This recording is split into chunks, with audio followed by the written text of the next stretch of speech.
kamu ada rasa trauma atau kayak kapok banget gak sih? Enggak sih sekarang Sekarang biasa enggak? aja, udah bodo amat aja. Berapa lama kamu perlu waktu buat diri kamu sendiri untuk sampai di state bodo amat? Baru-baru ini malah. Oh ya? Jadi pas balik dari Eropa, balik ke Jakarta tuh nol kan, duit nggak punya sama sekali. Bahkan mau bayar listrik sama maintenance apartemen aja nggak punya. Terus kamu gimana? Jual mobil. Enggak deh, udah dijual mobilnya buat bayar Mr. Supra. Iya. Dan aku harus bayar cicilan mobil baru. Aku lupa waktu itu ya, tapi satu-satunya orang yang berada di sebelah aku tuh waktu itu cuma Yusuf doang, runner up aku, yang selalu support aku apa segala macem. Dan lama-kelamaan mulai dapat duit, kerja, Kamu mulai kerja lagi? mulai kerja nge-influencer, apa sesuatu dapat job yang cuma 2 juta, 3 juta, 1 juta, aku ambil 500.000. Kalau ada yang mau nawarin kerja 500.000 sampai serius Gani Fernando mau kerja dengan honor cuma 800.000 per juta mau. Karena aku pernah belajar dari Luna Maya. Waktu Luna Maya ngomong sih pas kasusnya dia, Bilang apa dia? ya sama, dia bilang dia nggak punya uang sama sekali, nol. Sampai pembantunya dia mau ngambil uang buat apa, Mbak, di ATM nol. Dan dia cerita sama aku tuh pas lagi syuting film Mantan, apa aja diambil. Ya udah aku ambil aja semua sampai akhirnya aku Selama halal ya? selama halal. Pokoknya intinya ada FTV ambil, ada apa ambil, ada photoshoot ambil, pokoknya semua ambil. Ada iklan waktu itu, iklan Disney. Casting seperti layaknya talent baru aja ngantri sampai orang kaget. Hah? Gani Fernando Ikutan casting ikutan dari casting awal. Padahal kamu udah di titik kamu nggak usah casting lagi gitu. Dan honornya cuma 1 juta. Dipotong pula sama manajemen 30%, aku cuma dapat 700.000 cash waktu itu. Buat iklan Disney yang ternyata muka aku aja nggak ada, udah dipotong, cuman setengah doang. Ini tahun berapa? Tahun lalu? Iya tahun lalu, awal tahun 2018, awal tahun 2019.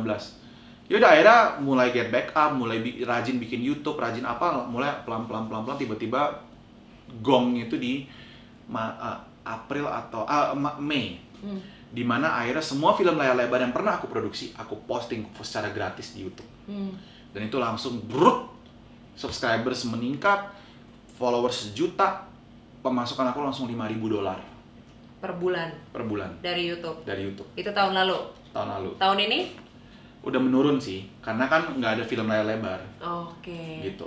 Oh my god, Gan, gila gue denger cerita lo sih kayak roller coaster life banget sih. Roller coaster It's banget. been such a roller coaster life with you, gue yakin banget. Tapi Tapi orangnya udah mulai bayar sekarang. oh ya? Udah mulai bayar karena perusahaannya aku ambil. Aku ambil Mr. Indonesia, Mr. Teen Indonesia, dan Mr. Universal Ambassador yang tadinya milik dia. Aku bilang, aku tidak percaya sama kamu, aku akan ambil perusahaan ini, dan perusahaan ini kalaupun ada pemasukan semua harus ke aku dulu. Oke. Jadi ada pergantian presidensi waktu itu. Oke, dan sekarang kamu in charge untuk Mr. Universal. Yes. Dan Ambassador. aku menutup Mr. Indonesia dan Mr. Teen Indonesia karena tidak menguntungkan. Jadi aku cuman akan menghandle Mr. Universal Ambassador dan aku akan bikin Miss Universal Ambassador. Dan tadi kakak nanya kan, part bodo amatnya itu di mana? Nah, ini ngomongin pageant session sekalian. Kan kita dari tadi udah ngomongin soal sepak terjang Gandhi dari dunia male pageant yang ternyata banyak banget lika-likunya ya. Gila, gue gak nyangka sih Gan sejujurnya sampai segitunya banget. Kayak aku tahu di dunia pageant tuh pasti ada yang namanya Putri Indonesia, dimanapun pasti ada lah. Juri-juri juga pernah bilang sama aku, kita dapat banyak tawaran berbentuk uang lah, barang disogok. Everybody wants to be a Putri Indonesia gitu. Cuma kalau cerita yang kayak gini nih jujur aku baru denger sih sampai separah ini gitu ya. Tapi ya udah, itu udah selesai, fase itu udah selesai dan kamu sekarang memilih untuk menjadi seorang YouTuber yang berfokus, bukan cuma YouTuber doang ya, yang berfokus pada dunia pageant. Sebenarnya nggak necessarily berfokus pada dunia pageant, aku masih bikin film pendek juga dan masih akan posting film layar lebar aku. Cuman memang konten-konten sekarang itu aku sangat milih, tak. Terus pas aku interview pageant sessionsnya Bunga Jelita dan juga Gracia Amanda, di situ mulai berubah. Aku interview Gendis Miss Polo, aku interview juga siapa, Miss Earth. Baru abis itu aku interview Maria Harvanti dan juga Natasha Manuela. Di situ yang membuat semuanya, gila ya, lu bisa berprestasi dan tetap mendapatkan viewers dan menyebarkan sesuatu yang positif. Lalu aku sampai interview Tia Nielsen, Miss World juga, Miss World Top 10 juga. sampai akhirnya keterusan tuh. Dan ternyata responsnya pageant lovers itu 99% bagus. Awalnya enggak. Apa awalnya yang mereka Aduh, komenin, jangan berteman sama apalagi? Gandhi deh gitu. Ntar malah nama lu jelek gini. Ada beberapa putri kok yang sampai sekarang nggak mau diinterview karena takut image-nya jelek ngobrol sama aku. Oh ya? Tapi sekarang malah berubah 180 derajat. Dimana kalau aku dibully, itu orang yang ngebully aku itu dibully balik sama PL. Gitu. Kamu ini kayak salah satu revenge nggak? Ada revenge nggak sih dalam diri kamu kayak apa sih nih? Mampus lo nih, lo dulu bully gue, sekarang lihat nih gue sukses, gue kaya. Gitu. Kalau kaya sih nggak juga sih Kak, Ya, relatif. Amin. Berkecukupan mungkin aku bilangnya.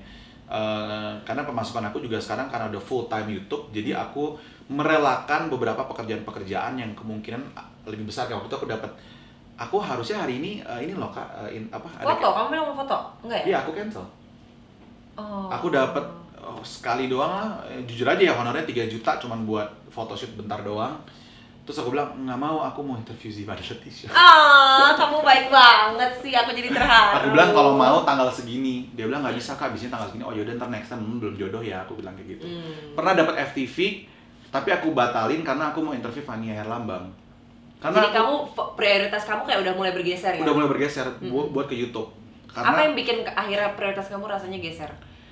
Kayak itu kan tadinya mimpi kamu loh, maksudnya ya being in front of the camera in a way supaya kamu bisa go international, get into the Oscars dan bla-bla. Sekarang dengan umur udah 30, dengan banyak cicilan, dengan mamaku juga sakit, dengan aku juga ya mungkin udah umur kali ya, udah mau kepala 3. Jadi kayak ngomong kepala 3. Iya dong, kita dong. Kita kan sama, kakak tahun 9, aku 90. Okay. Jadi udah kayak pergantian shift di mana kayak udahlah capek lah kayak gitu. Jadi ngejain jangan capek dulu dong, kamu masih muda tahu. Enggak capek, maksudnya tetap aku lakuin, tetap kalau ada FTV dan aku free aku ambil gitu. Cuman kalau kebetulan aku harusnya hari ini ntar aku ada interview buat jadi host program di MNC.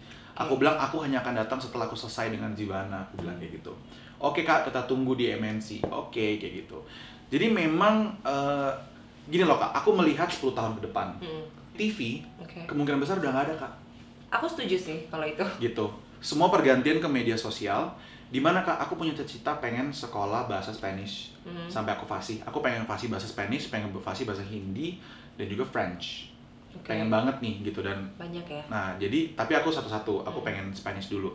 Dimana kalau aku bisnis acting atau aku jadi bukan bisnis acting, maksudnya aku bisnis perfilman aku harus tutup toko Kak. Kalau misalkan aku terus lanjutin dan aku pengen tinggal di negara lain dan sekolah lagi. Tapi kalau YouTube Kak, aku tinggal tutup laptop, aku tinggal terbang ke negara yang mana mau aku terbangin. Dan dengan aku bekerja di pageant dan aku masuk ke ranah internasional, ya mereka kan calling aku jadi juri di negara manapun. Seperti tahun ini aku punya 3 apa 4 komitmen untuk menjadi juri pageant di Manila. Tahun lalu aku ngejuri di Greece bareng Miss Universe. Ya aku juga kaget, kok gue di kontak gitu, maksudnya siapa gue gitu. Tiba-tiba aku interview, aku ngejuri bareng Laura Barjum. Itu acara apa? Ngejuri apa? Pageant lokalnya di Greece. Dan bareng Miss Universe Greece juga. Gitu. Jadi kayak wah, gue merasa terhormat banget ya. Dan itu benar-benar kayak karena kamu udah mulai dianggap sebagai expert di dunia pageant gitu. Pageant influencer sih jatuhnya. Gitu. Jadi memang sekarang aku lagi branding ke sana. Jadi udah YouTube dan pageant. Karena pageant tuh ranahnya internasional. Iya benar. Gitu. You have the chance to travel the world ya. Yes, and because that's my favorite thing, to travel the world. Dan kalau kakak bilang tadi revenge, sebenarnya udah nggak revenge sih Kak. I love doing this. Ternyata I'm very passionate in doing this, dan sesuatu yang aku bilang dulu, gue nggak ngerti pageant, gue nggak suka apa sih kayak gini. Ternyata kok gue suka ya. Padahal kan kalau dengar cerita kamu ceritanya justru pageant lah yang bikin kamu ngerasa kamu ada di lowest point of your life, ya kan? Kalau dikilas balik lagi ke belakang kayak justru gara-gara your life was fine sebelum lo ikut pageant ya kan? Justru gara-gara tapi pageant ternyata sekarang kayak, dengan YouTube channel aku Kak, aku jadi dikenal internasional. Karena aku bikin juga konten-konten berbahasa Inggris. Aku bikin Who's My Favorite Miss Universe in 2020. Itu nonton ada 80.000 views. itu dinonton Kolombia, Filipina, Trinidad Tobago lah, Bahamas, apa tuh semua negara, dan aku jadi banyak dapat followers dari negara-negara tersebut, Brazil, India, dan ternyata mereka ini malah yang baik sama aku. Ya, PL Indonesia juga baik sama aku. Tapi sekarang. Tapi nggak semua, Kak. Aku nggak mau mengeneralisasikan. PL tuh satu orang, tapi banyak kan, beda-beda kepala. Tapi banyak banget kayak, you should have placed in Mr. Supra, you know, we were rooting for you, and we're still wondering why you're unplaced in Mr. Supra. Jadi, dan itu datangnya dari PL mancanegara. Kayak gitu. Dan kalau ada PL Indonesia yang ngebully aku, he doesn't fit to place because his bad attitude, gini. Itu malah dibully sama PL mancanegara. Ya, kamu udah mulai punya fan base nih, udah fans garis kerasnya Gandhi udah mulai ada gitu. Jadi kamu berencana untuk lanjutin kerjaan kamu yang sekarang? Terus, aku pengen suatu hari bisa interview Miss Universe langsung, which is lumayan deket nih, karena kan aku bilang tadi nyebut nama satu Miss Universe yang udah setuju untuk aku interviewin. Nanti ya, tunggu ya, tanggal mainnya. Terus suatu hari pengen interview Catriona, Pia, pengen sih sampai suatu hari mungkin langsung ke Paula Sugar dan Julie Morley yang langsung kali. Amin. Kayak gitu. Dan ya. Gue dengar cerita lo sih bener-bener ngerasa. Tadi kebetulan aku habis interview juga seorang teman yang dia cerita ada di lowest point-nya, dan dia bilang percaya aja bumi itu bulat dan berputar gitu. Berputar, kita kadang di atas, kita kadang di bawah gitu. Dan aku dengar cerita kamu tadi bener-bener ya, it proves that ketika kamu ada di bawah dan kamu bener-bener ibaratnya kamu udah nangis banget, kamu mau bunuh diri, kamu mau segala macam, sekarang kamu kamu pelan-pelan naik lagi ke atas. Aku gitu. Ada nulis caption ini baru banget kemarin nih. Apa tuh? Karena apapun yang Tuhan takdirkan menjadi milikmu, percayalah itu tidak akan pernah tertukar menjadi milik orang lain. Yes, exactly. Gitu. Setuju banget. Baru banget aku tulis kemarin dan nggak tahu kenapa tiba-tiba aku nulis ini. Dan kamu percaya nggak misalnya kalau emang ya God, Tuhan itu emang ngasih kamu dulu pengalaman yang pahit banget supaya kamu bisa appreciate more your lowest point of your life, dan kamu bisa punya apa yang kamu punya sekarang. You believe that? I believe that. Dan aku sekarang punya bargaining power sih, Kak. Kayak aku bisa menyombongkan diri, boleh ya, Kak? Boleh ya guys, sekali-sekali sombong aja. Kalau ngomongin male pageant, pasti ingetnya Gandhi. Serius. Itu Garuda Pageant atau akun-akun portal pageant itu kalau posting Mr. Supra pasti 90% yang diomongin Gandhi. Entah itu bulan apa itu yang positif gitu. Jadi mereka war, dan bahkan ada kemarin yang komen bahwa sampai 2045 juga orang akan ingetnya Gandhi Mr. Supra. Penting gak sih Gan, tapi menurut lo diinget orang sebagai, kamu lebih mau dikenal orang sebagai apa nih sekarang? Kayak oke, kata kamu kalau male pageant akan inget Gandhi gitu, tapi apakah itu yang kamu pengen diinget orang sebagai itu kah? Atau what do you want people to remember you as? Sekarang sih aku pengennya aku nggak pernah berpikir itu sih. Pokoknya sekarang just do it aja. Karena aku dulu pengen mengontrol image, pengen mengontrol apa yang orang pandang tentang diri aku, tapi ternyata it just, kalau sekarang ya udah gue bikin ini, lo suka-suka, nggak suka nggak apa-apa gitu. Jadi nggak ada beban juga. Lo mau bilang gue karena male pageant, atau lo mau bilang gue sebagai pageant influencer, karena aku tidak pernah bilang kalau aku pageant influencer juga, Kak. Itu orang yang ngomong ke aku. Wah, Gani sekarang jadi juri, jadi pageant influencer, jadi apa, jadi host, apa segala macam. Cap dari orang gitu ya? Cap dari orang. Aku tidak pernah melabelkan diri aku lagi. Aku mungkin kalau mau label film aktor dan produser, karena memang itu dulu pekerjaan aku. Dan sekarang aku melabel diri aku YouTuber. Gitu, karena memang sekarang pekerjaan aku ya YouTuber. Gitu. Kalau misalkan nanti suatu hari orang mengenal aku karena aku male pageant atau YouTuber, film aktor, apa, ya udah itu terserah mereka. Oke, ini seru banget sih kan ngobrolnya, kayak bisa lebih jadi kayak ngomongin hidup gitu ya. Maksudnya kayak how you handle things in life gitu. Buat kamu ada nggak mungkin tips nih buat yang nanti bakal nonton video ini yang bakal ngerasa mungkin ada di momen yang kayak kamu pernah rasain juga, dibully banyak orang atau ngerasa ditipu sampai tabungan udah nggak ada sama sekali, tapi akhirnya kamu bounce back. Apa tipsnya buat mereka? Mungkin satu, percaya God's way. Aku bukan orang yang religius banget, tapi ternyata setelah aku juga sampai sekarang nggak religius, juga jarang ke gereja juga. Tapi somehow aku percaya dulu aku nggak percaya Tuhan, Kak. Karena dulu keluarga aku cerai segala macem, dan papaku punya keluarga sama istri yang lain, dan aku selalu berdoa sama Tuhan dulu supaya nggak seperti ini, tapi ternyata tidak pernah dikabulkan. Akhirnya aku nggak percaya lagi sama, bukan nggak percaya agama sih, aku percaya Tuhan, tapi aku tidak melakukan apa yang diperintahkan, sembahyang apa tuh enggak sama sekali, benar-benar malas. Bahkan Natal aja nggak ke gereja. Tapi karena kejadian itu kemarin, dan juga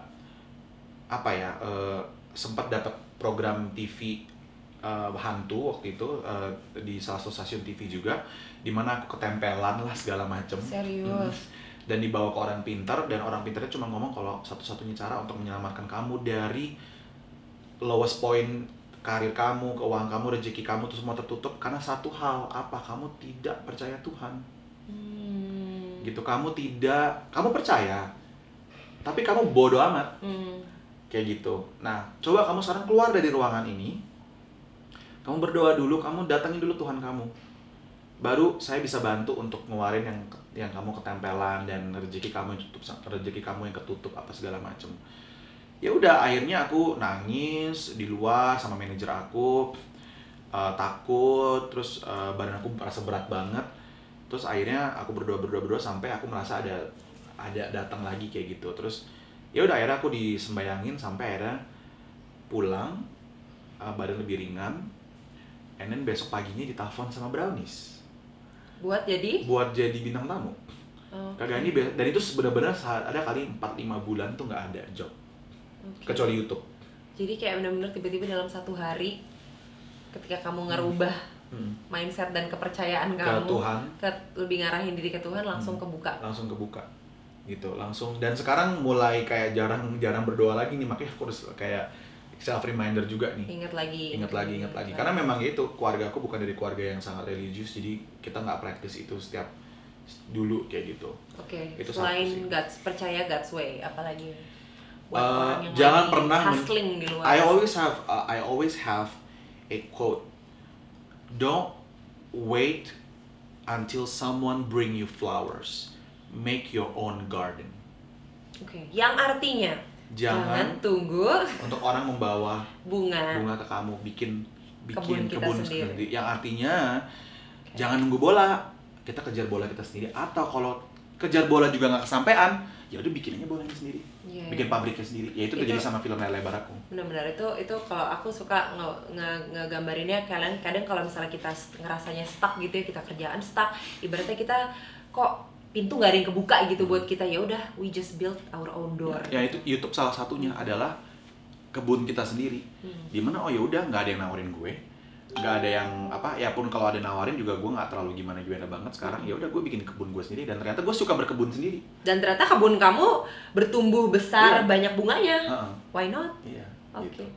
Thank you banget, Gandhi. Thank you, Kak. Aduh, semoga banyak yang terinspirasi sama cerita kamu ya, dan aku yakin banyak banget sih, apalagi buat yang lagi yang lagi demotivasi, yang lagi mungkin punya mimpi besar tapi nggak tahu harus mulai dari mana. Nah, nih ada living proof, ada contoh nyata.